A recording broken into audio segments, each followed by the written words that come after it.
Okay, guys, I'm here for my review of WrestleMania 34. I am a little over 2 weeks late, but that is around the time I do these Big Four reviews. So, uh, yeah. It took place on April the 8th, 2018 from the Mercades-Benz SuperDome in New Orleans, Louisiana.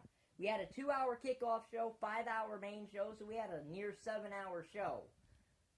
That's ridiculous, especially when you add that Greatest Royal Rumble, a glorified house show that they're putting on the WWE Network for reasons that I may get into later, is going to be 6 hours if you watch the kickoff show to that.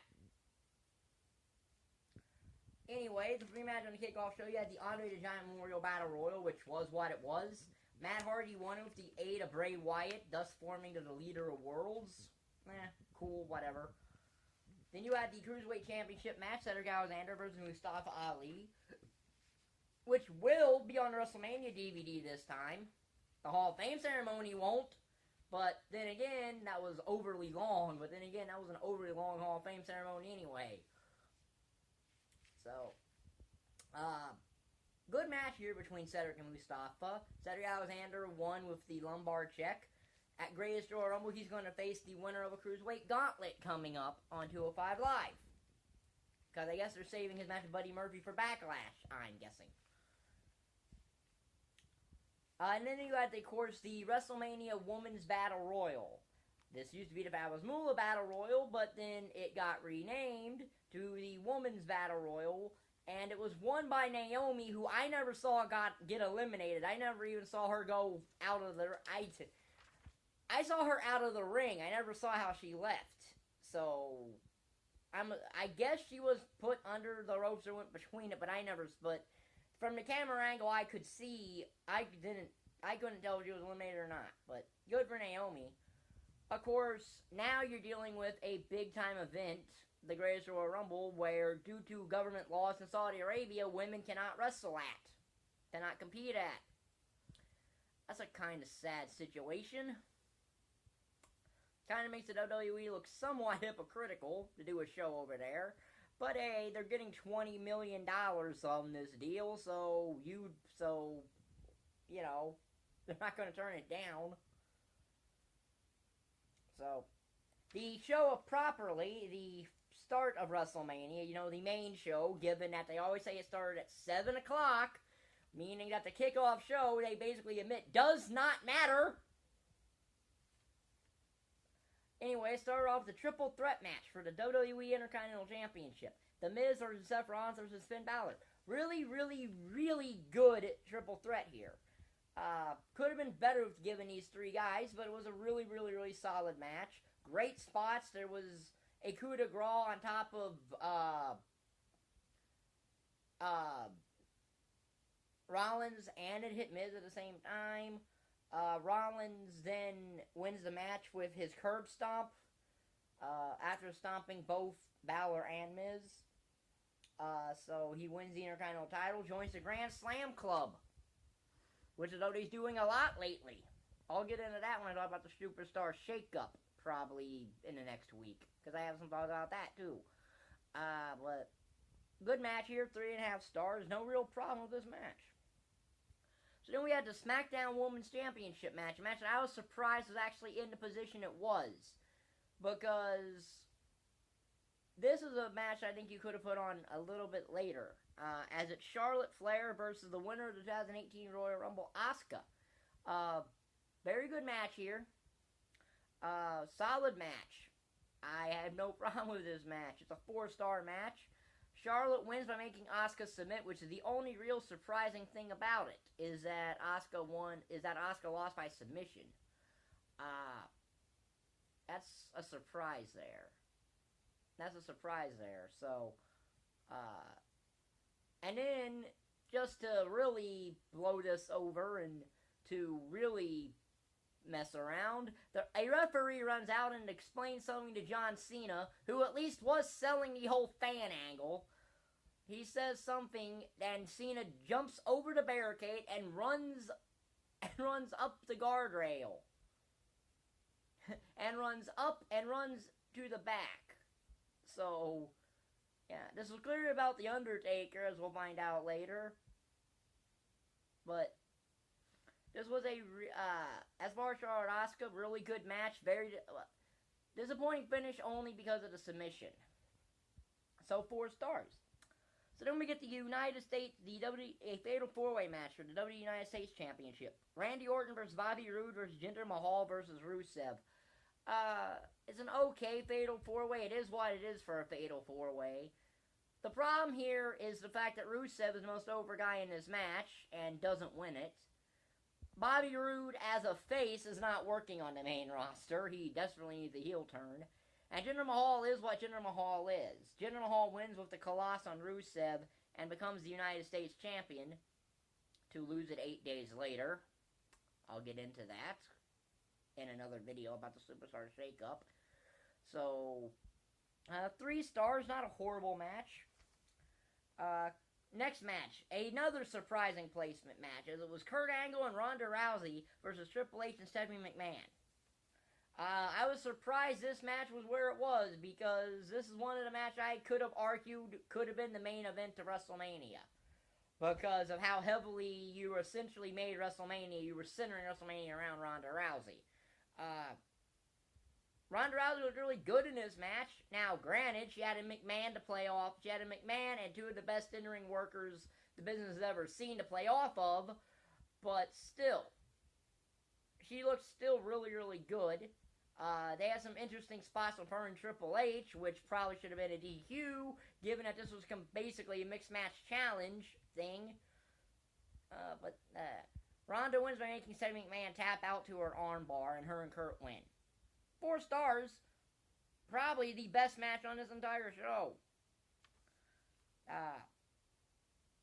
So next we get a triple threat match for the SmackDown Tag Team titles. So, in one pay-per-view, we've had 2 triple threat matches and a fatal 4-way match. Wow. This is literally, let's get everybody on WrestleMania, wasn't it? As it's the Usos versus the Bludgeon Brothers versus the New Day. This was what it was. It was the Bludgeon Brothers winning a 4-on-2 handicap match, essentially, with a double power bomb off the top rope to one of the New Day. 2 stars, wasn't anything really special. Those are actually the worst match on the show. So then we get The Undertaker versus John Cena. Well, okay, actually, this is the worst match on the show. It's more of an angle. But, as it's The Undertaker versus John Cena in an unannounced match. Yeah, this was a match that was unadvertised. And it started off, everyone thought we were going to have a match of Cena and Elias. Well, he didn't. And then Undertaker came out, had a match with John Cena that went just under 3 minutes, and basically squashed him with a tombstone and a chokeslam. With a chokeslam, tombstone, 1, 2, 3, and Taker wins. And now we'll be facing Rusev at the Greatest Royal Rumble in a casket match. Okay. It's an odd, okay. I find this really funny. And I knew this is what would happen. I knew that The Undertaker would basically show up and beat up John Cena. Whether or not they made it a match, though, I don't know. But technically, it is a match. It's a 1-star match, because, again, it's more of an angle than a match, but, So, next is the long-anticipated in-ring return of Daniel Bryan after 3 years, as it's Daniel Bryan and Shane McMahon versus Kevin Owens and Sami Zayn, in a match in which if Owens and Zayn win, they are reinstated, but if they lose, they stay fired. Good match here, 3.5 stars, but it only got that way once Daniel Bryan got in. Once Daniel Bryan got in, the match really picked up. It was a really solid match. Daniel Bryan, Kevin Owens and Sami Zayn made his return look really, really good. They sold really good for him. Crowd was into it, and he won with the yes lock. So he wins his return. 3.5 stars, though. Really, really, really solid match. So next we have the Raw Women's Championship match. Alexa Bliss versus Nia Jax. 3-star match here, but again, this match should have been a squash match. This should have been what the Undertaker-Cena match was, except very, very shorter. They do a thing where Nia takes Mickie James out of the equation, which was good, and then For some reason, they had to have this match be back and forth, even though it really should have been a squash. But eventually, Nia Jax wins with a Samoan drop off the top rope, turning Alexa Bliss into a pancake. Good match, 3 stars, no real problem. So then we get the Dream Match. Dream Match from Wrestle Kingdom 10, the WWE Championship match. AJ Styles versus Shinsuke Nakamura. A 4.5-star match. A really good match. But it's a good match that you would have seen out of them in the WWE. Again, it was a face-face match. And the WWE has a very hard time nowadays actually booking a face-face match. Because if you're going to book a face-face match, someone has to work heel. Which, whoever booked this match did not really have someone work heel. But it was still a good match. AJ won with a Styles clash. Now, Nakamura won Wrestle Kingdom 10, but WWE never mentioned Wrestle Kingdom 10. I never expected them to mention Wrestle Kingdom 10. They didn't. And then after the match, of course, we get Shinsuke Nakamura's heel turn after he gives a low blow to AJ Styles, and then gives him the knee to face, the Kinshasa. They're, of course, having a rematch this Friday at the Greatest Royal Rumble. And probably will have another match at Backlash, I imagine. But I'll get into that in another video. Good match. 4.5 stars. It was the rating I gave it. So star rating, I gave it better than the mixed tag. But the mixed tag was legitimately better. The Raw Tag Team Championship match. Sheamus and Cesaro, the Bar, versus Braun Strowman and his tag team partner, 10-year-old Nicholas. Yes, Braun Strowman went to the crowd and got a 10-year-old fan to be his tag team partner to fulfill the requirement of needing to be a tag partner.